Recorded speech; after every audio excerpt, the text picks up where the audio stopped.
Good day mga katart! We're back here at Subas, a taste of home. The holiday seasons may be over mga katart, pero dito sa Subas, hindi titigil na ihanda ang kanilang napakasarap na mga menu simula sa mga inihaw at mga lutong bahay na bibigyan talaga ng napakasarap na luto na siyang binabalik-balikan ng mga parokyano. At ito nga mga nakaraang mga festivities, talagang jam-pack ang kanilang mga orders, maybe it for pick-up or dine-in, talagang jam-pack.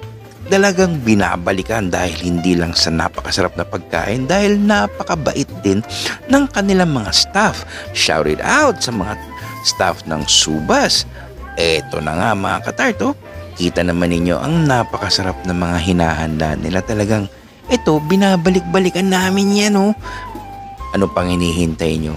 Napakalapit lang nito. Along Q Plaza or sa Marcos Highway, likod lang ng Lydia's Lechon or ng Burger King sa Marcos Highway, makikita nyo na ang Subas. So ano pang hinihintay ninyo?